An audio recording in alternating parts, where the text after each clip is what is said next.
Horses, when they come to the shop for the first time, I mean, the main reason we apply shoes is that protection that they may need, because we do unnatural things with them. Just being ridden for starters is not what they were necessarily put on this planet to do. So in doing the different types of work that is demanded by different disciplines, it wears away their feet in an unnatural way. They can be on very different лошади, surfaces, whether that be rope как он ее or кует, а потом как он будет ее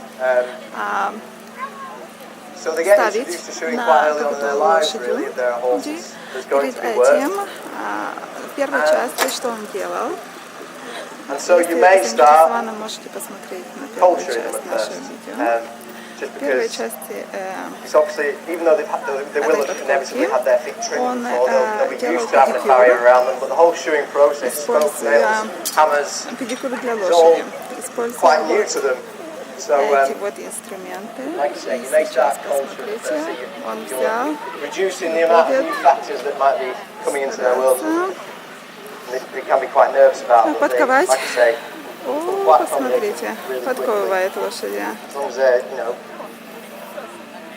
горячим handled таким, regularly, да. positive experiences. И лошадь даже не возмущается. Он еще немножко ему доделывает педикюр, подровняет все. И сейчас.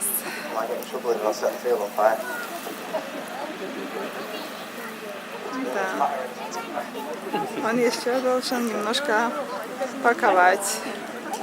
Потому что копыто, значит, подкова не подходит к копыту на 100%.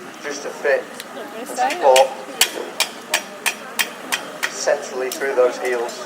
The nail holes are where I want them, safe and in the white line. Сейчас так вот палеными ногтями смертить немножко после.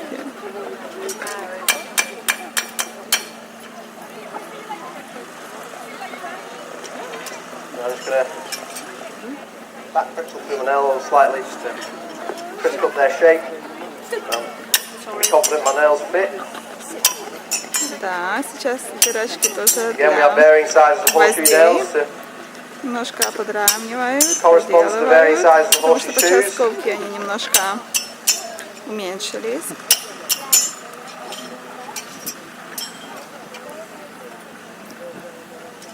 Ну, и сейчас, мне кажется, он снова попробует, что он будет делать. Gonna quench out for me. Сейчас он постарается. О, в воде окунул. So this is now once it's cool, I can handle it barehanded. Now I'm going to do boxing on the grinder, which where I fitted with a bit of width and support from that widest point through the heel and beyond. I'm now going to, where obviously it sits on this flat steel, I'm going to chamfer that edge so it becomes nice and sloped so that there's no real ledge sticking out that the horse can easily stand on. So it's a little bit noisy. Take me a minute. Turn my engine on here. Bear with me just a second. Ну, и лошадка ждет.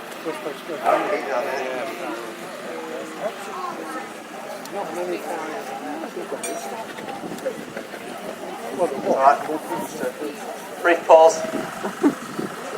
Now beanie's off, he's had enough.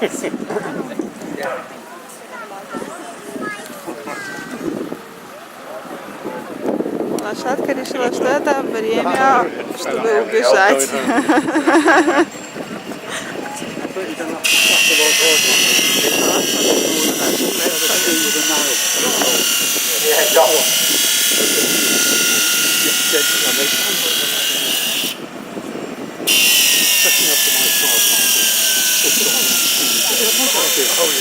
So, this type of work Beanie does, he's not necessarily a hunting horse where you may not be as tempted to give as much support that I'm giving him with these shoes. You know, again, depending on their type of work, entirely dictates about necessarily the style of shoe you're going to put on and how much support you're going to give them, how much width and length that is sticking out. For hunting horses, they're doing a lot of demanding work over varying terrains. With other horses, that can very easily result in overreaches or treading on each other. And so you definitely, for example, a hunter horse would not be given as much support as I'm giving Beanie today. Then, in opposition to that, a dressage horse is doing a lot of work on a soft surface, usually some sort of sandstone, which they potentially are doing quite exotic manoeuvres on quite a soft surface. So you want as large a surface area in your shoe as possible это лучшее to help them соревнование support путешествия, themselves, потому что especially their hinds, для таких обычных рабочих они не whilst they're отполируют, working on that как мне surface. объяснил его сын, тот мальчик, который рассказывал в предыдущем видео,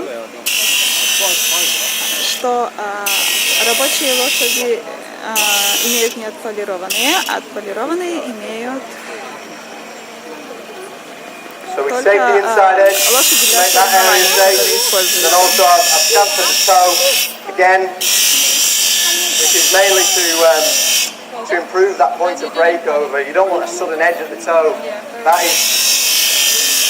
is where the horse is coming into land and where they're taking off. And if they've got a flush sudden edge there, more often than that's going to grab and interrupt the flow of their stride. So I've got to make sure that's nice and smooth and chamfered.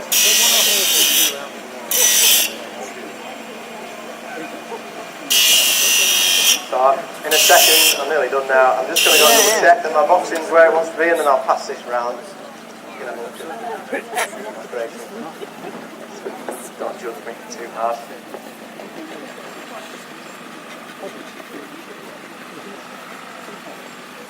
So another thing I don't think I've mentioned just yet is, as much as you want your shoe to be fitting well and nails safe, you also want that shoe to be purchased on the right structure. So you want to avoid sole pressure, basically. Because as the horse weight bears, too much sole pressure can definitely cause discomfort. So it's something you want to avoid. So once fitted, you can see through your burn mark exactly where that shoe is sitting.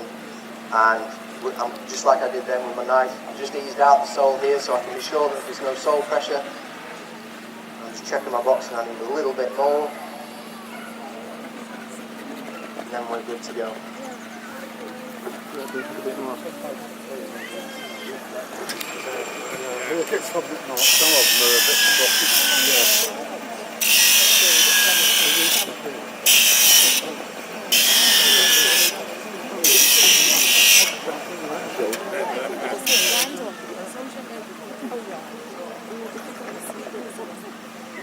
Try this out.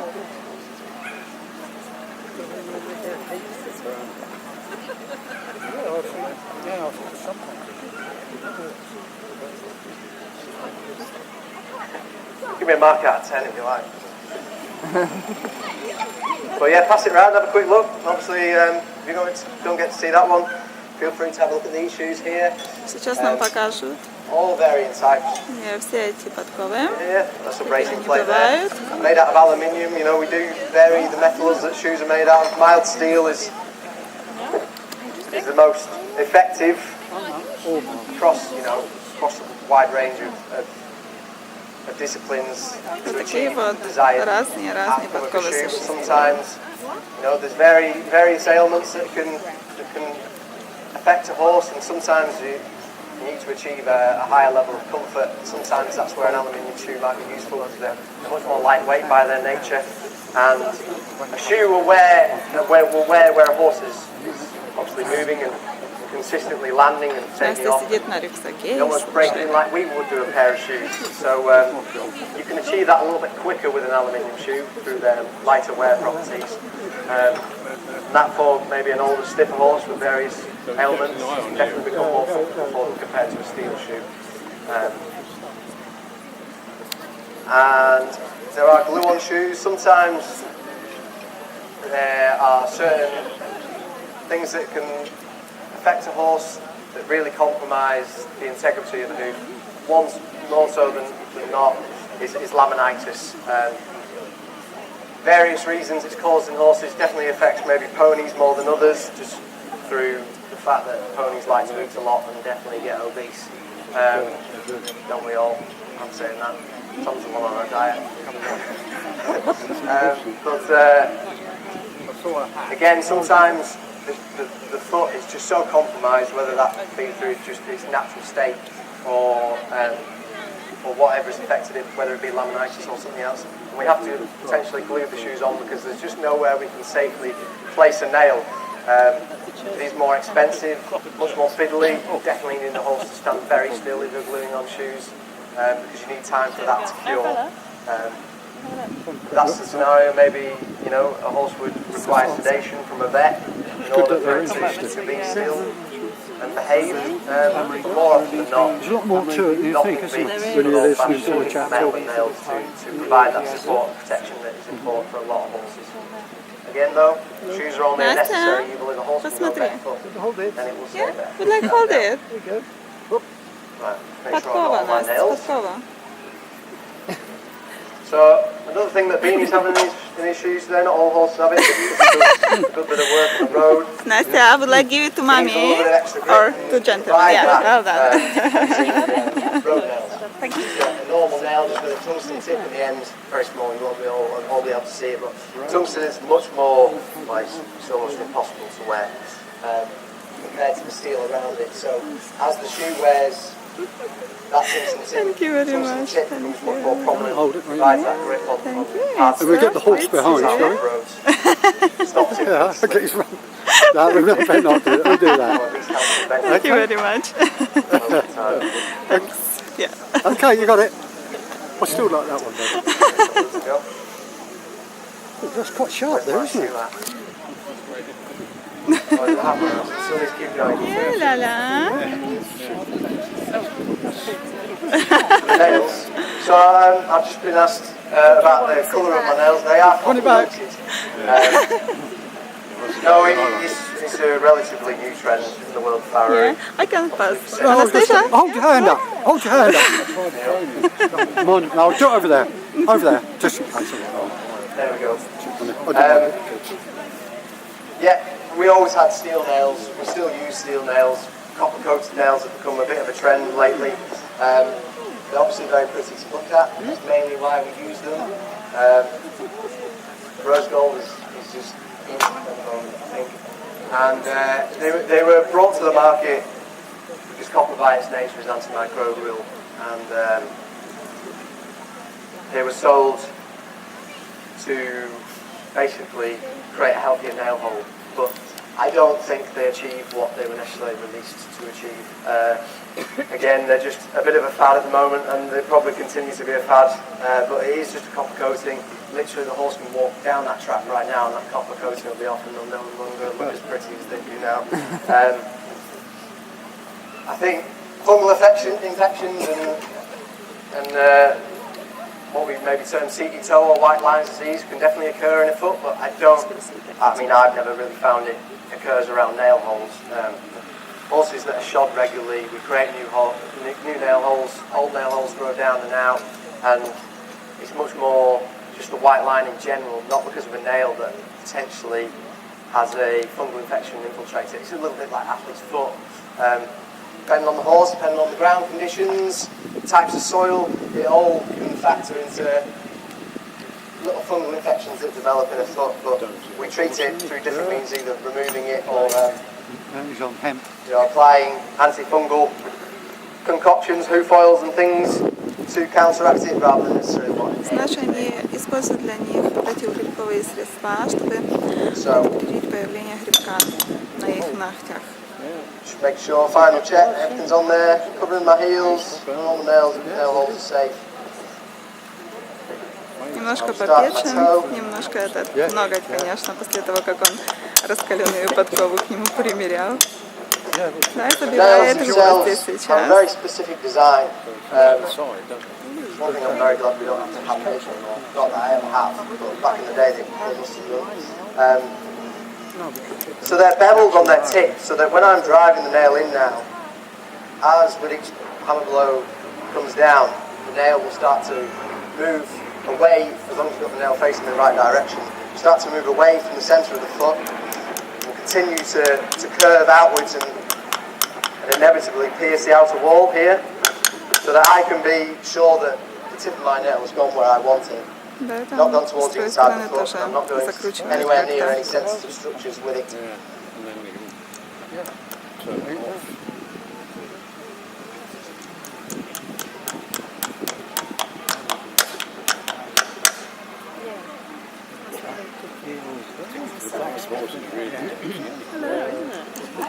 That's not hard. Why should we wear it?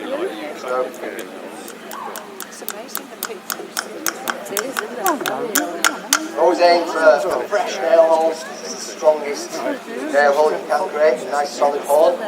Away from the old nail holes from the previous shoeing. Trying our best to obviously make the job look as sweet as possible, and it makes no difference to the holes as long as they've got solid nails in there, then that's great, they don't mind. But from our human aesthetics and wanting things to look right, we like to get them in a row, basically. I don't know, these nail people, they seem to get around a bit. Yeah, because we were chatting to them about it. Down there, I was going to show me these paintings. I said, where do you live?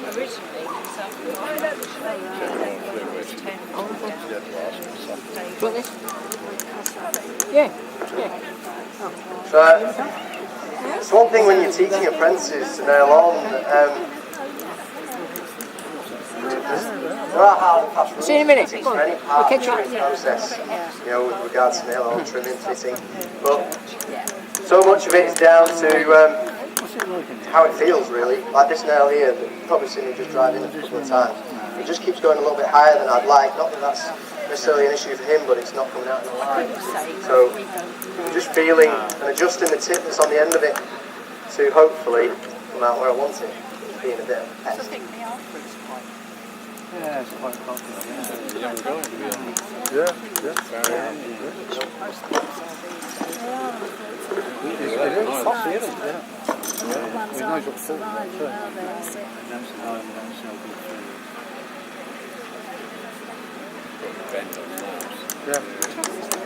Hey, bingo. So then once, one more nail to go in now, once I've through the side of the hoop. got all the nails in, I'll drive them home one last time, make sure that everything is flush and settled, and then I will do the collection process, which is, I mean, its most important function is to make the nails safe. So as they've driven out the wall, I bring them off with my hammer, so there's no longer sharp tips there, but there is obviously a little metal end to the nail, and then through the cleansing process, we bend over and we sit into a little groove that we make on the hoof wall. Sits them in there nice and flush with rasp all flat. No I кажется, no sharp edges. лошадь довольна. And also it's where we make the job look as sweet as possible with the clenching. I'm fed up with it. Ну, и сделано. Спасибо, что смотрели видео. Ставьте пальчики вверх, подписывайтесь. И сейчас посмотрим последние ритуалы. Еще немножко педикюра. A real sweet clenching job. You've got to bend them all over, trim them, cut them to a uniform length. Make that cut nice and flush. Groove under them or undercut them with the rasp so that there is no horn left there, so that when I come to bend them over in a second, I get a nice clean bend. No horn sat on stopping the clenching. Nice and neat. So I'm just grooving under now, making that little groove for them to sit in. And again, clenching tongues, it's just a slight movement just to bend them over and sit them in nice and flush.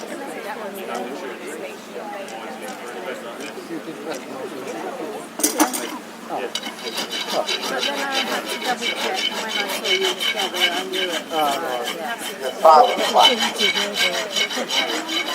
So you almost can't feel them. It's continuating the hoof wall. Много работы с этими ногтями лошадей.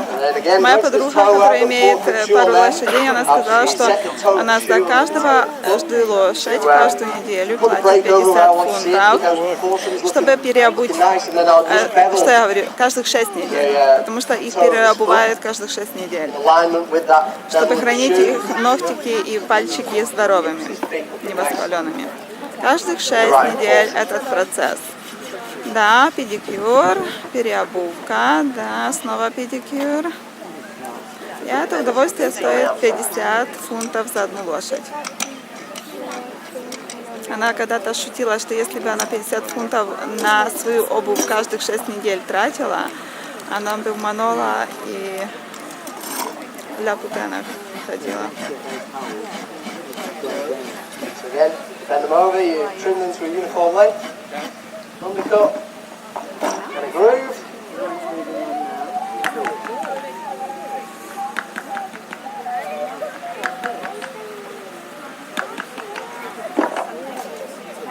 And then sip them into that groove.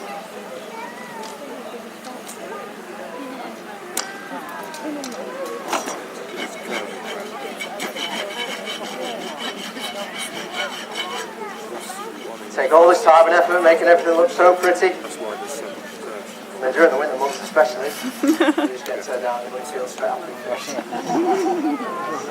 Там подкову видно сбоку.